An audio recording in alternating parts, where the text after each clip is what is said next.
Coucou la famille, bienvenue sur la chaîne. Heureux de vous retrouver pour une nouvelle saison de Liga. Heureux de vous retrouver pour une nouvelle vidéo. On commence cette saison avec la rentrée des classes pour le Barça. Le Barça qui aujourd'hui a joué son premier match de Liga face à Mallorca. Victoire 3 buts à 0. On n'a même pas eu le temps de déposer nos cartables, de sortir les nouveaux crayons, les nouvelles plumes, que déjà il y a une polémique d'arbitrage. Franchement, on va pas se mentir. Le Barça a mérité la victoire. 3-0. Même là, ils sont gentils. Le Barça a joué un match où il n'était pas en difficulté, sachant que depuis la 38e minute de jeu, le Barça jouait à 11 contre 9. Donc, comment vous dire? Déjà à 11 contre 11, Mallorca avait très peu de chance.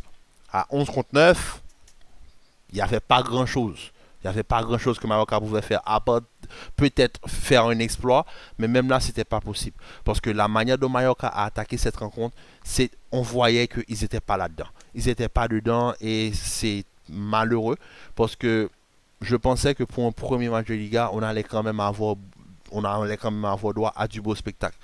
Mais on a eu droit à quoi?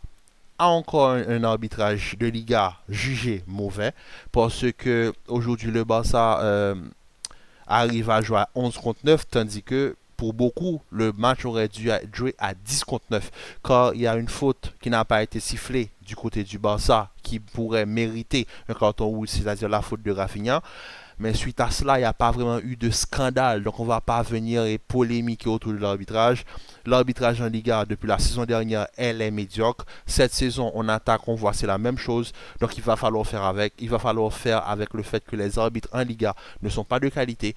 On va avoir des polémiques à chaque journée. Donc tentons de porter notre attention sur ce qui prévaut, c'est-à-dire le football, que l'arbitrage. Aujourd'hui, on a eu droit à quoi? On a eu droit à un bon Barça, le même Barça de l'année dernière qui encore aujourd'hui ils n'ont rien changé. C'est leur même système du pied du hors-jeu, une ligne beaucoup plus haute. Mais on le voit que l'absence de Inigo Martinez se fait ressentir quand Araujo a tendance à un petit peu couvrir le hors-jeu, tandis que Inigo jouait beaucoup plus haut sur le terrain. Mais Araujo aujourd'hui a joué un très bon match. Juan Garcia a fait ses débuts dans les cages du Barça et débuté au Barça avec un clean sheet. Que dire, que demander de mieux? Lamine Yamal a fait son show sur le côté droit. Petit pont par-ci, petit pont par-là, pas décisif pour Rafinha, but à la fin du match, il s'est régalé. On le sait très bien, Lamine Yamal est candidat pour le Ballon d'Or. Il démarre cette saison et et déclare ses intentions qu'il veut être le meilleur joueur du monde. On le voit, la manière dont il joue, la liberté qui lui a été offerte du côté du Barça pour qu'il puisse exploiter son talent, il n'y a rien à dire. Lamine est très fort, passeur, buteur, homme du match, il n'y a rien à dire. Pour moi, le joueur qui a attiré mon attention aujourd'hui, c'est Ferran Torres. Ferran Torres, on le connaît du côté du Barça. Ça fait quelques années. On s'attend à ce que Ferran Torres arrive à exploser.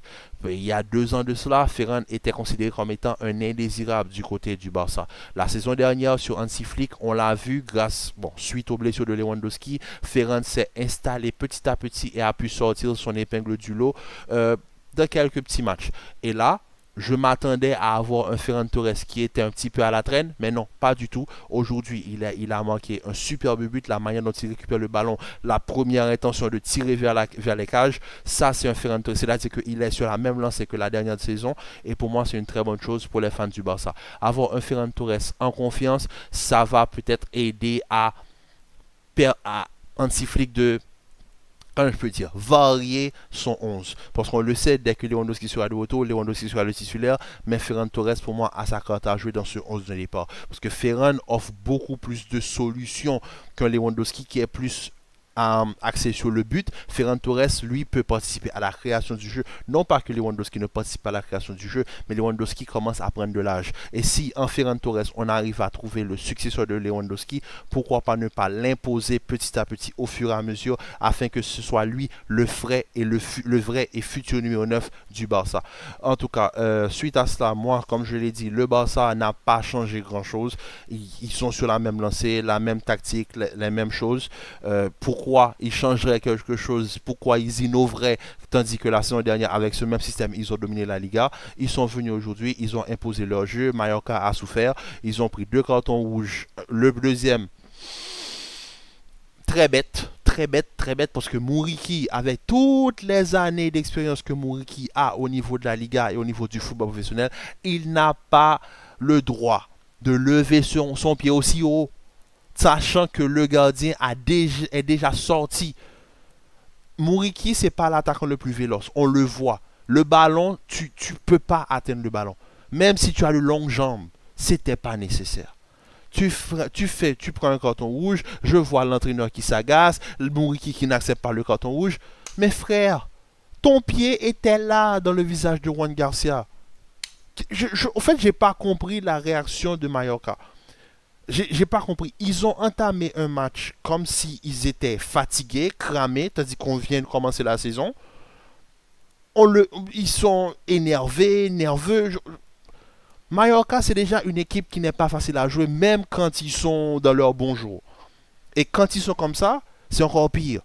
Et en plus de ça, tu entames la Liga avec 2 cartons rouges. Ton attaquant, ton meilleur buteur, Mouriki, sera absent pour la deuxième journée.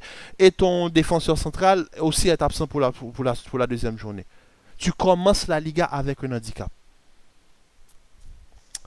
En tout cas, moi, tout ce que je tiens à dire, c'est que je sais que beaucoup de gens vont parler de l'arbitrage, comme je l'ai dit en début de vidéo. Il va falloir faire avec. Le Barça a gagné aujourd'hui, il mérite de gagner. Lamine Yamal a le titre d'homme du match, il mérite le titre d'homme du match. On a vu les débuts de Juan Garcia, les débuts de Rashford. On voit que le Barça évolue dans le bon sens, que leur plan de jeu a été respecté du début jusqu'à la fin. Même s'il y a 2-3 petites choses qui manquent, par exemple, on le voit avec Inigo qui manque derrière, mais je pense que Araujo va pouvoir prendre son rythme parce que l'année dernière, il était blessé et maintenant il est de retour. Inigo est parti, donc il a sa place. Il doit prouver qu'il a sa place au Barça. Au niveau du milieu de terrain, Pedri, De Jong, que dire? La même chose, maîtrise technique, il n'y a rien à dire. Les deux sont deux génies du ballon. Fermin Lopez, un petit peu plus haut sur le terrain. Moi, le seul problème que j'ai avec Fermin, c'est le même problème que j'ai avec Gavi. Et du côté du Real Madrid, j'ai le même problème avec Camavinga. C'est cet excès d'engagement. Parfois, il faut jouer avec un petit peu plus de retenue. Et Firmin, il y a des interventions, comme Gavi, je le dis, il y a des interventions où tu peux éviter certaines choses. Mais malheureusement, c'est dans son ADN, je suppose, de toujours vouloir récupérer le ballon, mais pourtant, le ballon est hors de portée. Donc il y a des fautes bêtes qu'il va falloir corriger. Il y a 2 trois petites choses qu'il va falloir corriger du côté de Fermin Lopez. Mais ça n'empêche que c'est un joueur de très grand talent. Et aujourd'hui, il a joué un plutôt bon match. Rafinha qui marque le premier but de la saison du côté du Barça. Rafinha qui lance sa saison comme il a lancé la saison dernière. On voit que le Barça, comme je l'ai dit, est sur le même rythme. Aujourd'hui, ils sont venus, ils sont en train de chercher leur repère et je pense que la saison, ça va être une saison assez tranquille. Maintenant, le travail doit être fait de l'autre côté. L'Atlético, le Real et la Real Sociedad doivent montrer que au Barça cette saison qu'il y a de la rivalité en Liga. Il ne faut pas les laisser survoler la Liga comme ils l'ont fait l'année dernière. En tout cas, c'est ce qu'on espère. L'Atlético jouera demain face à l'Espagnol de Barcelone. En tout cas, la famille, on se retrouve demain pour une nouvelle vidéo. J'espère que vous avez apprécié cette vidéo. Sur ce, prenez soin de vous, commentez, likez, partagez, restez en paix, en santé et on se dit à très vite pour une nouvelle vidéo. Peace.